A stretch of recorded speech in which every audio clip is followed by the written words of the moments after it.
Assalamualaikum dan hai semua. Saya Arisa binti Ahmad Sobri dan saya Nur Arisa Dania binti Amarudin dari TVPSS Hamka SK Tambun. Hari ini kami akan membuat liputan secara langsung di SK Tambun sempena Hari Sukan Negara 2025.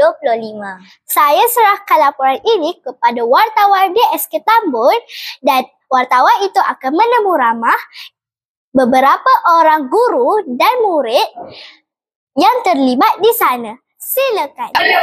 Cik, apa sagu dapat bermain permainan tradisional hari ini? Oh, Alhamdulillah. Pemain ni mengingat zaman cikgu kecil-kecil tu. Sama ada permainan apalah. Seremban ke.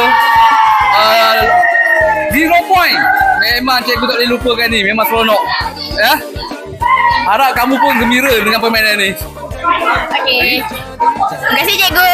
Semoga kita dapat teruskan permainan seperti ini. Pelbagai permainan menarik sedang dijalankan. Untuk yang aktif, ada batu seremban, lompat getah, tujuh selipar dan sepak takraw.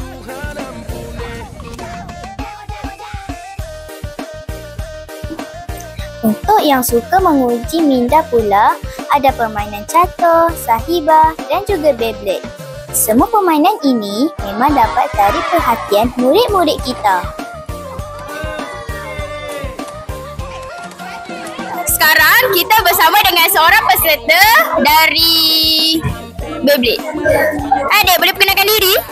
Nama saya Nurhara Firdaus binti Nur Azrul. Saya dari kelas 3 suka.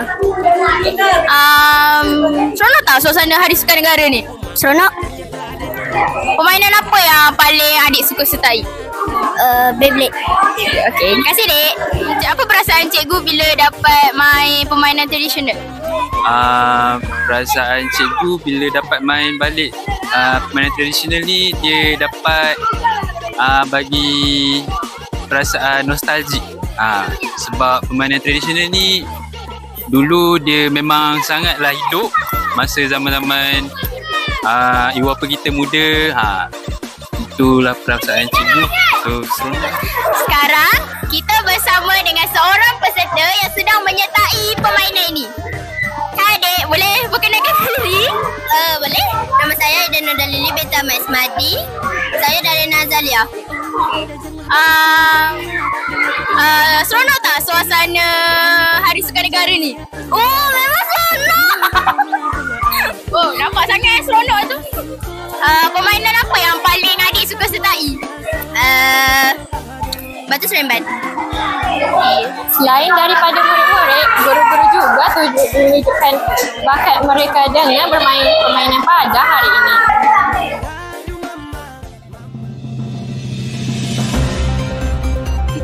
Itu sahaja laporan wartawan kami hari ini. Jumpa lagi dalam liputan seterusnya. Selamat bersukan dan sihat selalu.